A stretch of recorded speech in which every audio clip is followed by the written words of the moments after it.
Vamos a comenzar esta segunda parte viendo la constitución y funcionamiento del regulador electrohidráulico.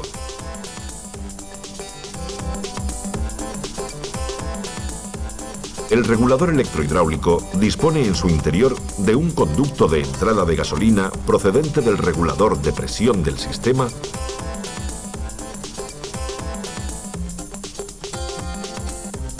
y un conducto de salida que comunica con las cámaras inferiores.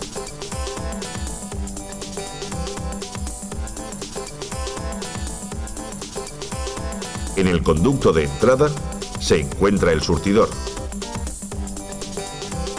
y enfrentado a él una lámina flexible conocida como placa de rebote.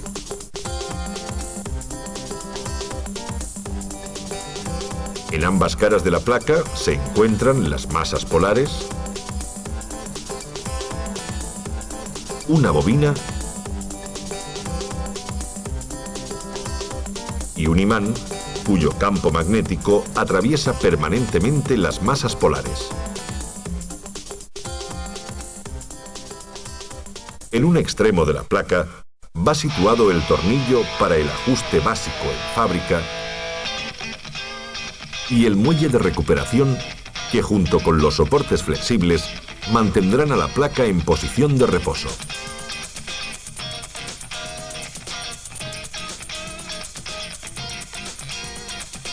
Cuando la unidad de control determina que el motor necesita un enriquecimiento de la mezcla, envía al regulador electrohidráulico una intensidad de corriente que atraviesa la bobina.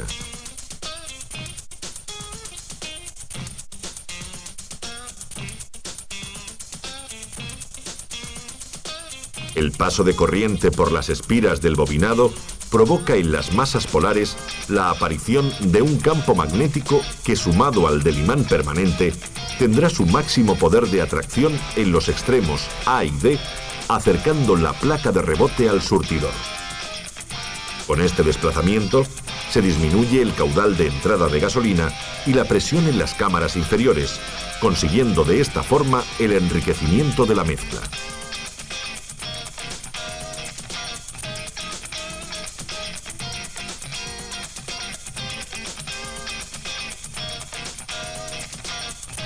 Para poder desplazar la placa de rebote, es necesario que el campo magnético generado sea capaz de vencer la fuerza de entrada de gasolina y la acción del muelle de recuperación.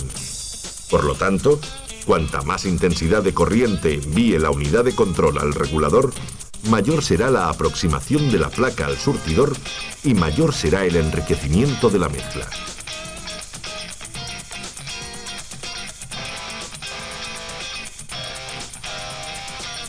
Para reducir dicho enriquecimiento, la unidad de control disminuye progresivamente la intensidad de corriente en el regulador.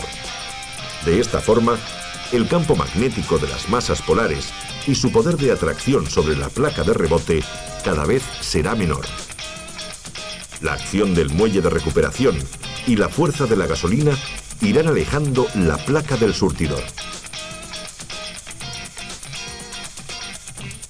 Cuando la unidad de control no envía intensidad de corriente al regulador, la placa de rebote se encuentra en posición de reposo.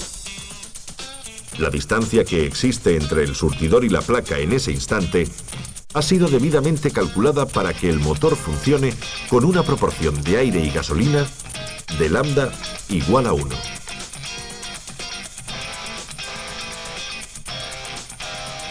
Partiendo de la posición de reposo, la unidad de control también puede hacer que la placa de rebote se aleje del surtidor para empobrecer la mezcla o cortar el suministro de gasolina a los inyectores.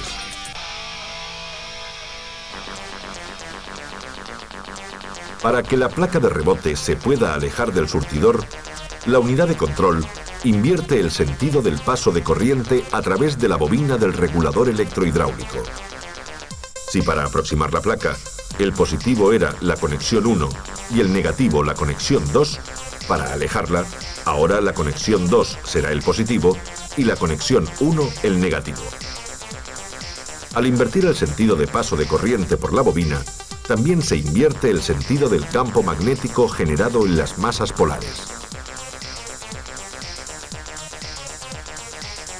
En En este caso, el máximo poder de atracción se concentra en los extremos B y C, alejando por tanto la placa de rebote del surtidor.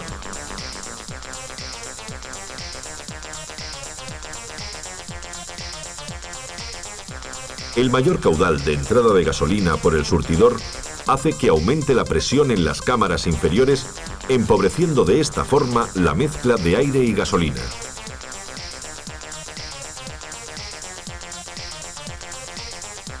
Si la placa se aleja lo suficiente como para que en las cámaras inferiores se alcance la presión del sistema, en las cámaras superiores se alcanzará la misma presión, cerrando los muelles de válvula, los conductos de salida de gasolina a los inyectores.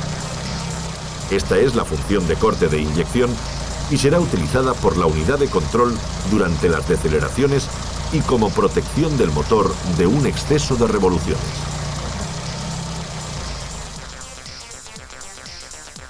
Veamos a continuación las distintas fases de funcionamiento del motor en las que interviene la unidad de control.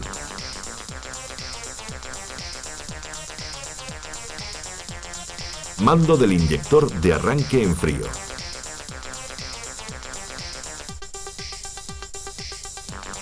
Enriquecimiento en la fase de arranque.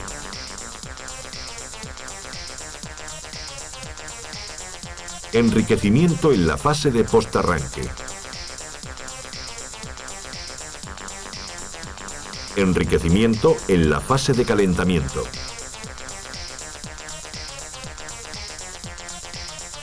Adaptación de la mezcla para la regulación lambda. Enriquecimiento en la fase de aceleración.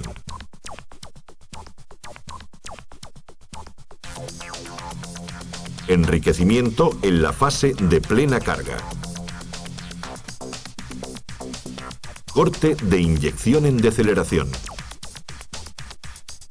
Corte de inyección en máximo número de revoluciones. Estabilización del ralentí.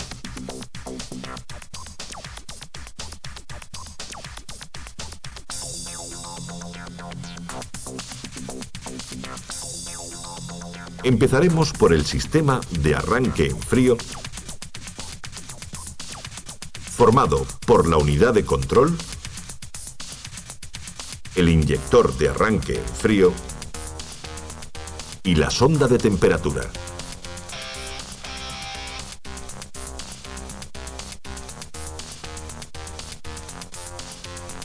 El inyector está situado en el colector de admisión detrás de la mariposa de gases, y su misión es la de suministrar a los cilindros una cantidad adicional de gasolina cuando el motor está siendo arrancado y se encuentra a una temperatura inferior a 20 grados.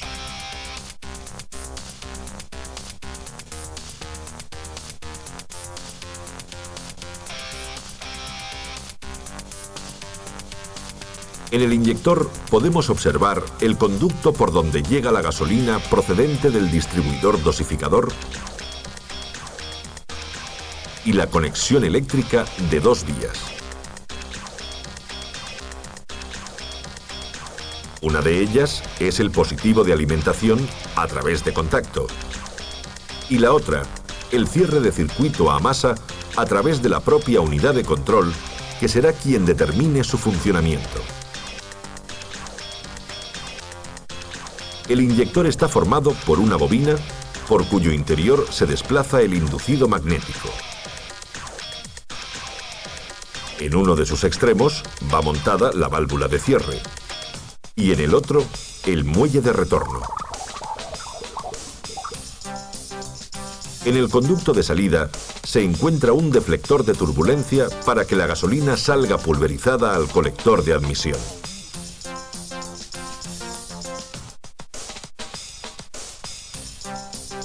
Como hemos visto anteriormente, el inyector es alimentado por un positivo de contacto. Por lo tanto, para que pueda funcionar, únicamente falta que la unidad de control permita el cierre del circuito a masa. El paso de corriente a través de la bobina genera un campo magnético capaz de desplazar el inducido, alejando la válvula de cierre de su asiento y permitiendo la salida de gasolina hacia el deflector de turbulencia, quien mediante un efecto de torbellino hará que la gasolina salga finamente pulverizada al colector de admisión. Cuando la unidad de control interrumpe el circuito eléctrico, desaparece el campo magnético en el bobinado.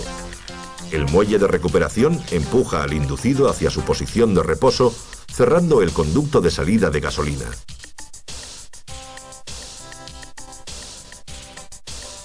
Para que la unidad de control pueda hacer funcionar al inyector, se tienen que cumplir dos condiciones: que se esté accionando el arranque y que la temperatura del motor sea inferior a 20 grados. La unidad de control recibe la señal de arranque por la conexión número 8 y es un positivo que llega generalmente desde la misma llave cuando está en posición de arranque. La señal de temperatura la recibe por las conexiones 28 y 31 desde la sonda de temperatura.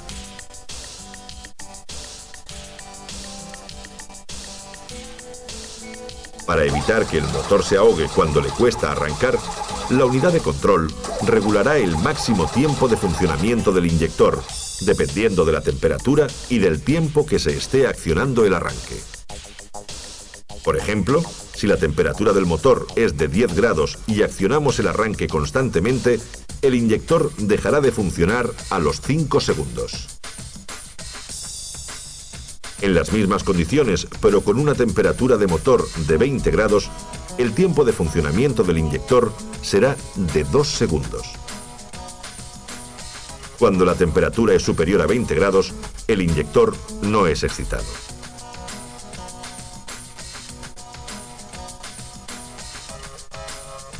Acabamos de ver cómo el inyector suministra una cierta cantidad de gasolina con el fin de enriquecer la mezcla en el arranque en frío. Sin embargo, esta aportación no es suficiente para que el motor tenga una rápida puesta en marcha. Por lo tanto, para conseguir la cantidad de gasolina necesaria, la unidad de control activará simultáneamente con el inyector la fase de enriquecimiento en el arranque.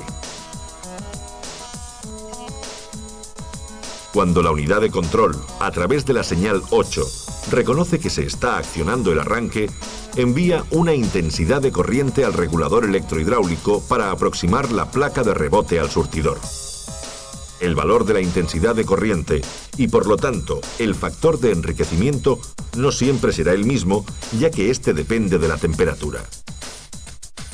Si, por ejemplo, la temperatura del motor es de 20 grados, la intensidad será aproximadamente 70 miliamperios. Sin embargo, cuando accionemos el arranque con el motor a 80 grados, la intensidad de corriente será solo de 7 miliamperios, con lo que el enriquecimiento será mucho menor.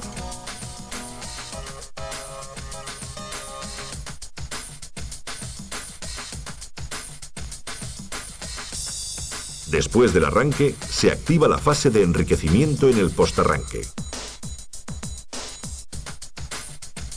Este enriquecimiento, que se inicia justo en el instante en que se deja de accionar la llave de arranque, sirve para que el vehículo funcione sin tirones durante los primeros instantes de marcha.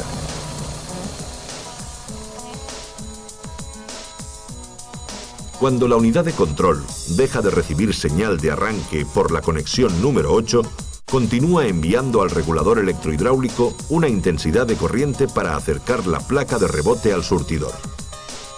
El valor de la intensidad y la duración del postarranque los determinará la unidad de control únicamente en función de la temperatura del motor.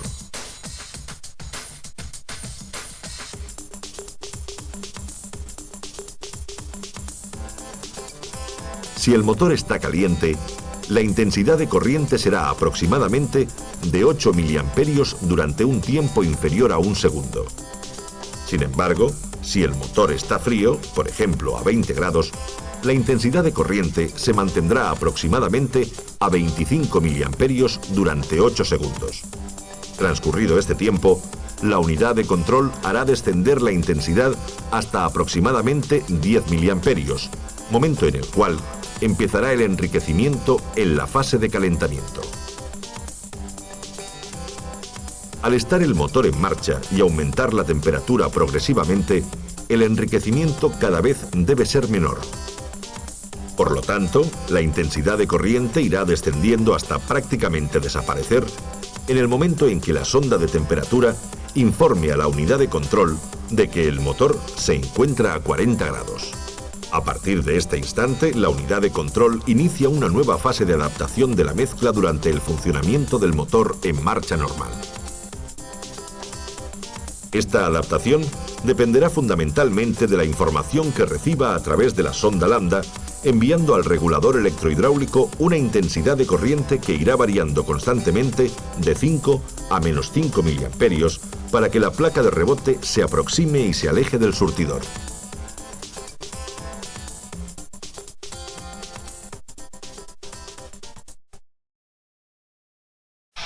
El desplazamiento de la placa hace que la mezcla se vaya alternando de rica a pobre y de pobre a rica dentro de unos márgenes estrictamente reducidos.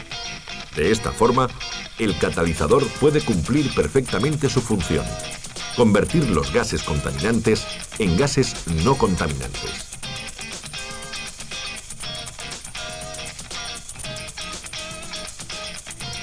Como podemos ver, cuando el motor está funcionando en la fase de marcha normal, la relación aire-gasolina es de prácticamente lambda igual a 1.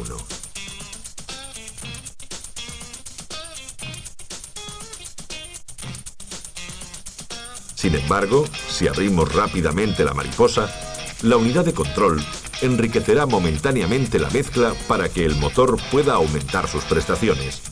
Esta es la fase de enriquecimiento en aceleración. La unidad de control reconoce que se está produciendo una aceleración a través de la información que le envía el potenciómetro montado en el medidor de caudal de aire.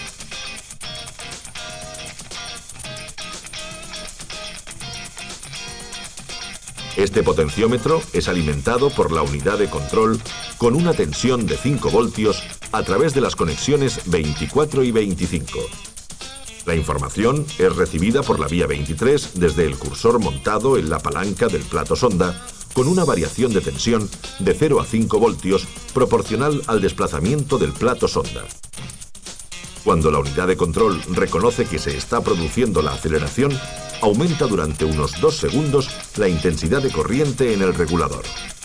El valor de la intensidad dependerá de la temperatura del motor en el momento de la aceleración. Si la temperatura es de 20 grados, la intensidad que envíe la unidad de control al regulador electrohidráulico será aproximadamente de 20 miliamperios. La misma aceleración, pero con el motor a 80 grados, necesita un menor enriquecimiento, por lo que la intensidad será aproximadamente de 2 miliamperios.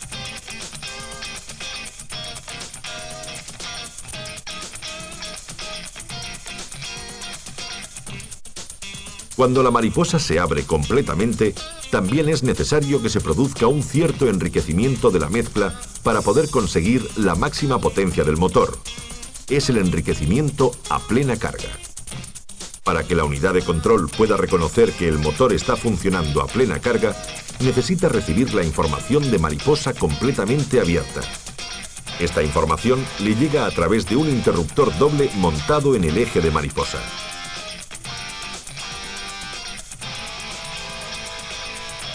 El interruptor dispone de una conexión de 3 vías. 2 de ellas van a la unidad de control a través de las conexiones 3 y 11. Por la conexión 11, la unidad de control recibirá la información de mariposa cerrada. Por la conexión 3, información de mariposa completamente abierta. La tercera vía puede ir conectada a un positivo de contacto o directamente a masa, según modelos.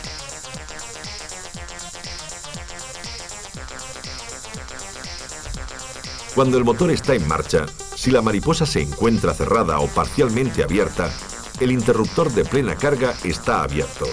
En ese instante, en la conexión 3, existe una tensión de 5 voltios. Si se continúa abriendo la mariposa, unos grados antes de llegar a la máxima apertura, el interruptor se cerrará derivando la conexión 3 a masa. En este momento, la tensión es de 0 voltios, reconociendo de esta forma la unidad de control que la mariposa se encuentra completamente abierta, es decir, a plena carga. Cuando la unidad de control reconoce esta posición de la mariposa, aumenta la intensidad de corriente en el regulador hasta aproximadamente 5 miliamperios, proporcionando de esta forma el enriquecimiento necesario para el funcionamiento del motor a plena carga. Al levantar el pie del acelerador, el interruptor se abre. La unidad de control reconocerá esta nueva posición de la mariposa porque en la conexión 3 vuelven a aparecer los 5 voltios. A partir de este instante, la unidad de control suprime los 5 miliamperios por haber salido de la fase de enriquecimiento a plena carga.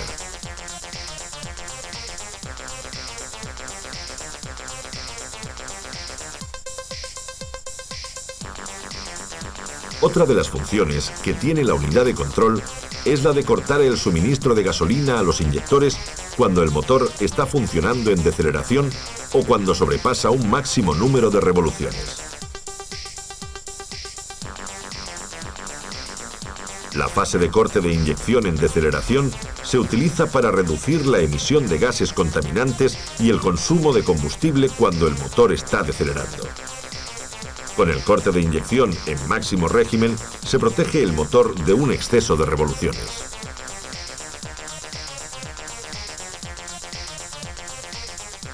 Para que la unidad de control reconozca que se está produciendo una deceleración, necesita recibir simultáneamente la información de mariposa cerrada y la información de régimen de revoluciones superior a 1500 por minuto.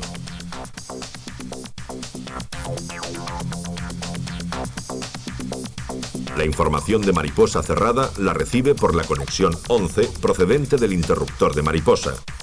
Si la mariposa se encuentra parcial o totalmente abierta, en la conexión 11 existe una tensión de 5 voltios. Al cerrar la mariposa, se deriva la conexión 11 a masa pasando de 5 a 0 voltios, reconociendo así la unidad de control que la mariposa se encuentra cerrada.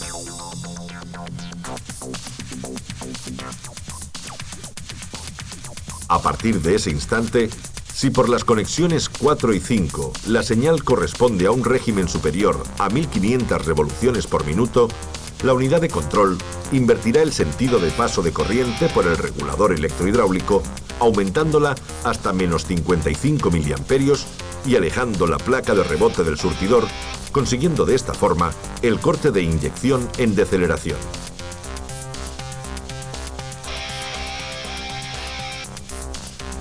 Cuando la velocidad del motor descienda por debajo de 1500 revoluciones, la unidad de control reanudará el suministro de gasolina, invirtiendo de nuevo el sentido de paso de corriente y enviando al regulador la intensidad necesaria para su nueva fase de funcionamiento.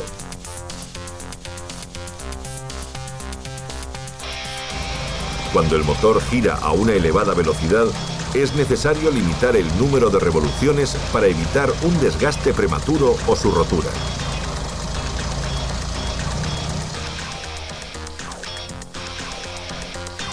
Para realizar el corte de inyección en máximo número de revoluciones, la unidad de control compara el régimen al que está funcionando el motor con el que tiene programado. Si este valor es de 6000 revoluciones, cuando el giro del motor alcance dicho régimen, la unidad de control invertirá el sentido de paso de corriente hasta menos 55 miliamperios, provocando un corte de inyección. Al interrumpir el suministro de gasolina a los inyectores, desciende el régimen de giro. Cuando éste se encuentre aproximadamente a 5900 revoluciones, la unidad de control reanudará automáticamente el suministro de gasolina, invirtiendo nuevamente el sentido de paso de corriente. El corte de inyección volverá a repetirse si la velocidad del motor supera de nuevo las 6000 revoluciones.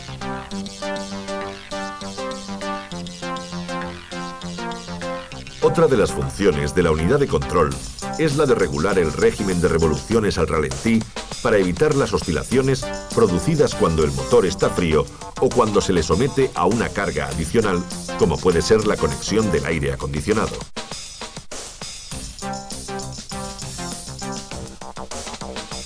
Cuando el motor está frío, es necesario aumentar ligeramente el llenado de los cilindros con el fin de conseguir el aumento de revoluciones necesario para que el funcionamiento del motor sea completamente estable. De la misma forma, también será necesario aumentar el régimen de revoluciones si el motor es sometido a una carga adicional como la conexión del aire acondicionado.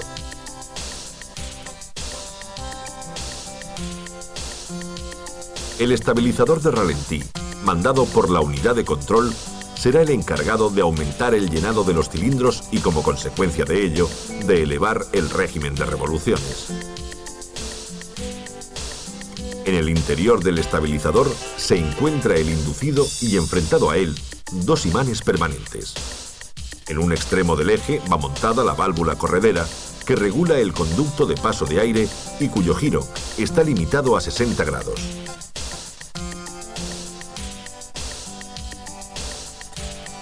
En el otro extremo, el muelle de retroceso, que mantendrá a la válvula corredera en posición de reposo cuando el estabilizador no es mandado por la unidad de control. Recibe el positivo de alimentación a través de la llave de contacto, mientras que el cierre de circuito a masa lo realiza la unidad de control mediante unos impulsos.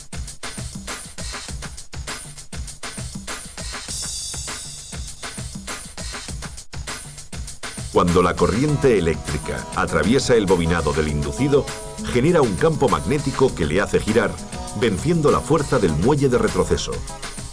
Al estar unida al eje del inducido, la válvula corredera abre un conducto bypass, permitiendo el paso de una cierta cantidad de aire que previamente ha desplazado al plato sonda y al pistón de mando, consiguiendo así aumentar la cantidad de mezcla y con ello el número de revoluciones hasta conseguir el régimen adecuado a las necesidades del motor.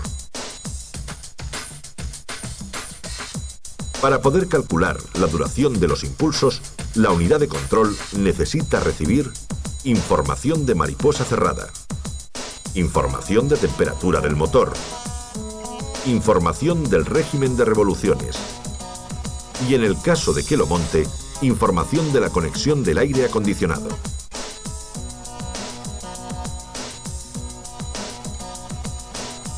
La unidad de control compara el régimen de revoluciones al que está funcionando el motor con el régimen de revoluciones que tiene programado. De esta forma, la duración del impulso se irá modificando hasta hacer coincidir ambos regímenes.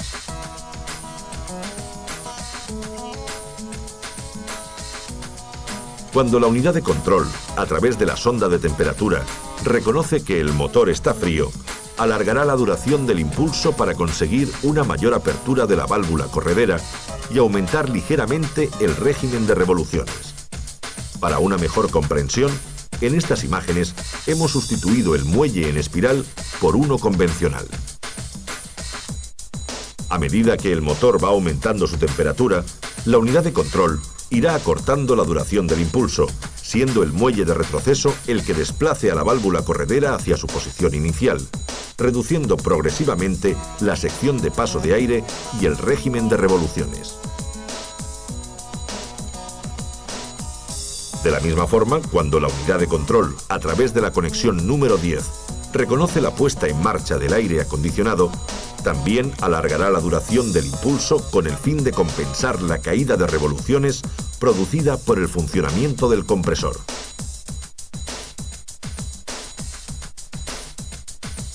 Si el estabilizador de ralentí, bien sea por rotura de uno de sus cables o por falta de señal de la unidad de control, deja de funcionar, el muelle de retroceso mantendrá al inducido y con él a la válvula corredera en su posición de reposo.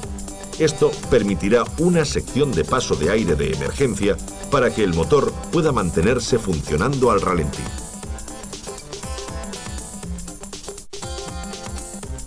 El último elemento de los que componen este sistema de inyección es el relé de bomba.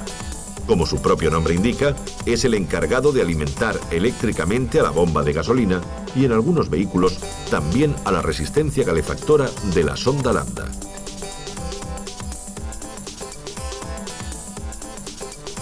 El funcionamiento del relé es controlado directamente por la unidad de control. Por lo tanto, para que pueda activarse y alimentar a la bomba de gasolina, será necesario que la unidad de control permita el cierre del circuito a masa a través de la conexión 33.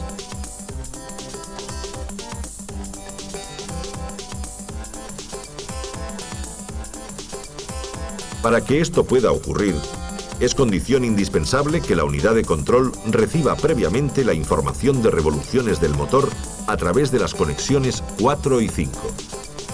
De esta forma, la bomba únicamente funcionará si el motor está en marcha, evitando así el riesgo de incendio en caso de accidente. Las conexiones del relé de bomba pueden variar de un modelo a otro, aunque generalmente suelen ser 4.